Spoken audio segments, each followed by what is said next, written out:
Hello my dear friends teachers, सत श्री अकाल।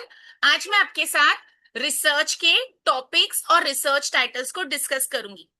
जब हम पीएचडी में एनरोल करते हैं या जब हम रिसर्च पेपर लिखना स्टार्ट करते हैं तो हम काफी कंफ्यूज्ड होते हैं।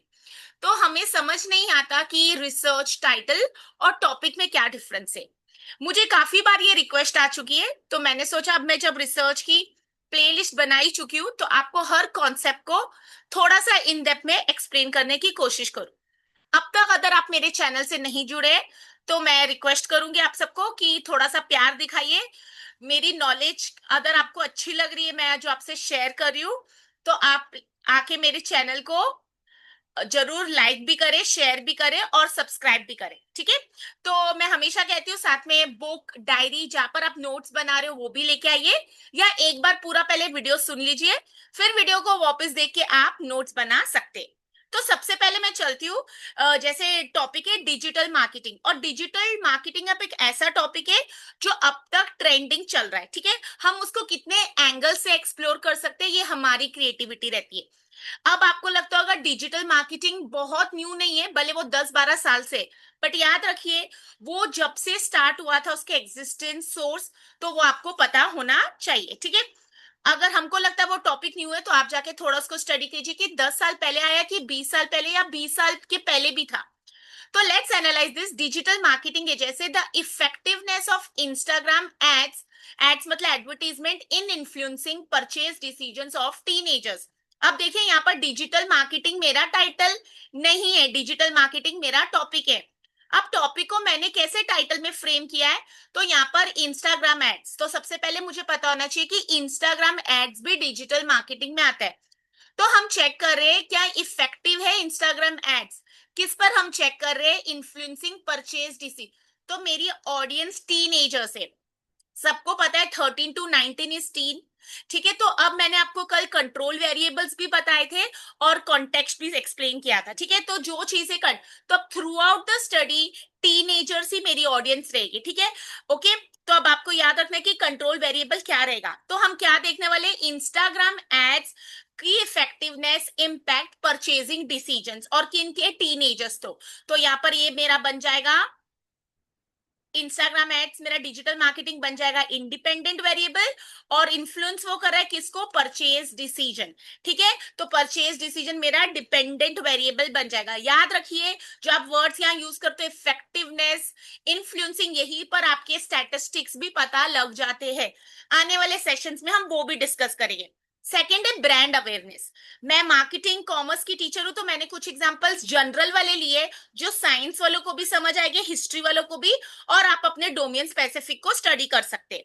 नेक्स्ट है brand awareness and analysis of brand awareness and consumer preferences in smartphone brands, ठीक है। तो सिंपल है, एनालिसिस करेंगे ब्रांड अवेयरनेस और कंज्यूमर की प्रेफरेंस का इन स्मार्टफोन ब्रांड्स, ठीक है। आपको नोकिया पसंद है, आपको एंड्रॉइड का ब्रांड अगर मैं बोलूं एप्पल पसंद है, या मैं बोलूं आपको सैमसंग पसंद है, ओप्पो पसंद है, जो भी है, ठीक है। नेक्स्ट है ई कॉमर्स ट्रेंड्स। देखिए टॉपिक है और इसमें टाइटल है trends and challenges in e commerce growth post pandemic in India, ठीक है। क्या ई कॉमर्स ट्रेंड्स में ई कॉमर्स सेक्टर, तो ट्रेंड्स एंड चैलेंजेस यहाँ पर आपको स्पेसिफाई हो रहा है क्या कौन से ट्रेंड्स? क्या मैं ग्रोसरी की बात कर रही हूँ, क्या मैं रिटेल की बात कर रही हूँ? ठीक है। तो आपको ऐसे अपनी क्रिएटिविटी बतानी है, टाइटल, टॉपिक, वेरिएबल्स, ठीक है। ये क्रिएटिविटी आप कब तक कर सकते हैं? जब तक आप रिसर्च प्रॉब्लम को आइडेंटिफाई नहीं करते, वेरिएबल्स और रिव्यू ऑफ लिटरेचर को आइडेंटिफाई करके स्टडी नहीं करते।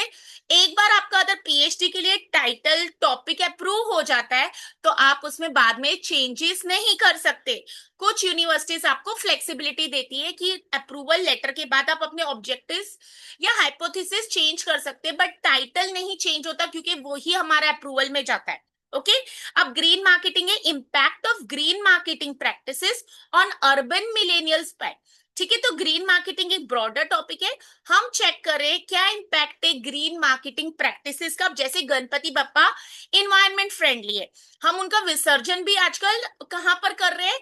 आर्टिफिशियल पॉन्ड्स में, ठीक है। और वो शाडू मट्टी से बन रहे, क्ले से बन रहे, पेपर से बन रहे, ऑन अर्बन मिलेनियल्स। तो अर्बन मिलेनियल्स मतलब अर्बन वाले मिलेनियल्स, उनके बाइंग डिसीजंस पर, ठीक है। ये मैंने बेसिक से एग्जांपल्स दिए, अगर अब मैं कुछ रीसेंट की बात करूं तो हम देख सकते हैं एआई पावर्ड पर्सनलाइजेशन, ये सब मैंने फ्रीली अवेलेबल सोर्सेज से दिखे, ये मेरे आइडियाज नहीं है, बट यस मैंने उनको कंपाइल करके कौन से टॉपिक्स वर्थ है वो स्टडी हम कर सकते हैं। तो एआई पावर्ड पर्सनलाइजेशन और एआई ड्रिवन सर्विस, तो टॉपिक है suppose the implementation of AI artificial intelligence in creating dynamic personalised service, conducting sentiment analysis and forecasting consumer behaviour in real time. देखिए टॉपिक लग रहा है एआई का, ये topic लग रहा है कंज्यूमर बिहेवियर का। अब ये जो इम्प्लीमेंटेशन बताया है एआई किस में, डायनामिक क्रिएट करने के लिए, सर्वे क्रिएट करने के लिए, व्हाट इज सेंटिमेंट एनालिसिस, ये भी आप स्टडी कर सकते हैं। हमारे पास बहुत सारे फ्रीली अवेलेबल सोर्सेज है, आप जाके सर्च करिए व्हाट इज सेंटिमेंट एनालिसिस, क्या हम वो कर सकते हैं। सारी दुनिया आउटसोर्सिंग पर नहीं है, आप अपना टॉपिक किसी और को दे देते, आप उनको पैसे दे के अपना काम करा दे, ऐसे अनएथिकल प्रैक्टिसेस से दूर रहिए।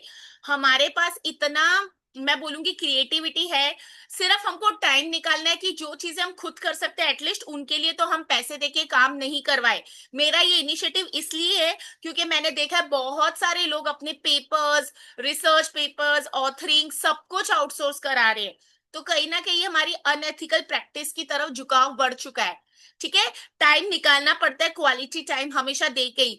आप साल में 10 पेपर्स नहीं कर सकते, बट आप साल में क्वालिटी रिसर्च पेपर करने की कोशिश कीजिए।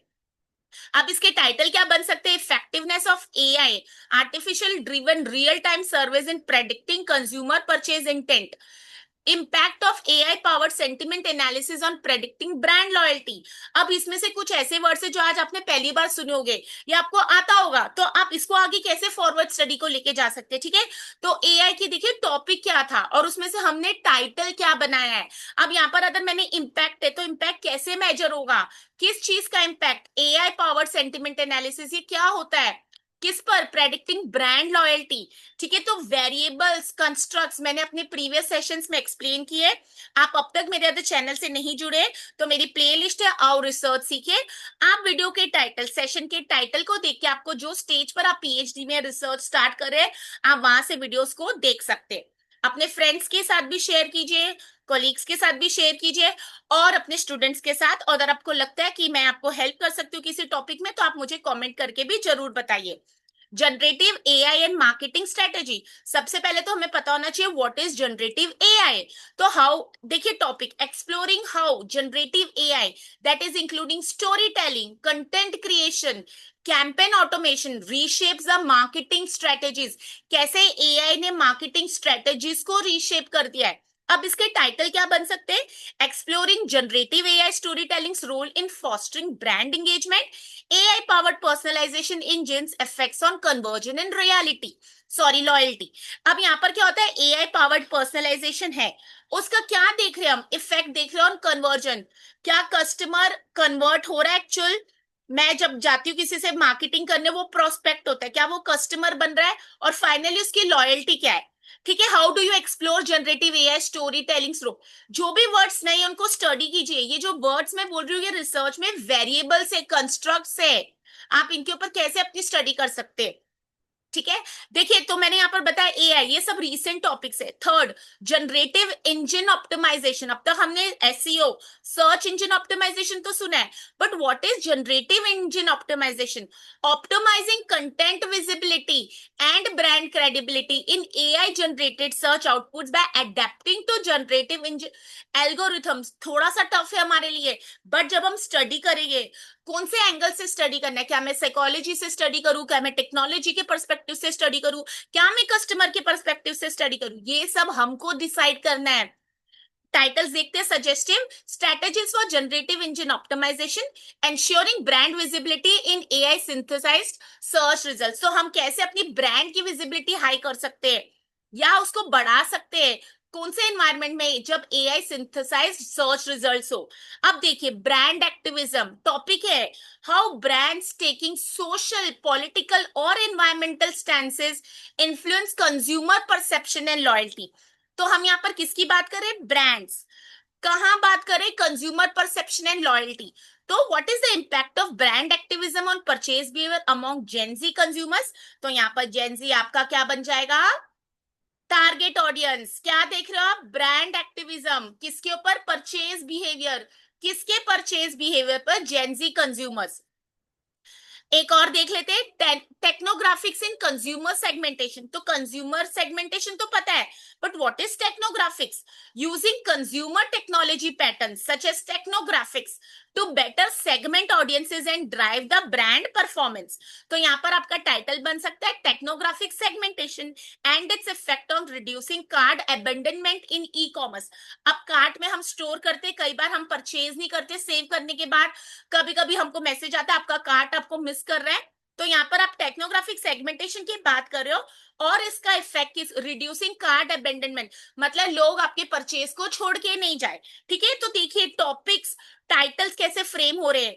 आपने ब्रॉड सोच लिया, मैं पब्लिक ट्रांसपोर्ट में काम करूंगी, मैं क्या पब्लिक ट्रांसपोर्ट में काम करूंगी, क्या मैं ई टिकटिंग पर काम करूंगी, क्या मैं सस्टेनेबिलिटी पर काम करूंगी। तो ये सब आपको सोचना है। तो आई होप सो अब तक आपको समझ आ गया होगा कि क्या डिफरेंस है रिसर्च टॉपिक और रिसर्च टाइटल पर। अगर अब मैं थोड़ा सा इनके बारे में एक्सप्लेन करना चाहूँ तो आप सुन सकते हैं। और मैं हमेशा कहती हूँ कि अगर आपको नहीं समझ आता, वीडियो को एक बार दो बार देखिए, कोशिश कीजिए समझने की। कोई भी चीज पहली बार समझ नहीं आती जब हम पहली बार करते हैं। तो रिसर्च टॉपिक एक बेसिकली स्टार्टिंग आइडिया होता है, एक ब्रॉड एरिया जिसको हम एक्सप्लोर करना चाहते हैं। और रिसर्च टाइटल एक फाइनल फॉर्म होता है जो क्लियर हो जाता है, कंसाइज होता है, और पता लगता है हम एग्जैक्टली क्या स्टडी करना चाहते हैं।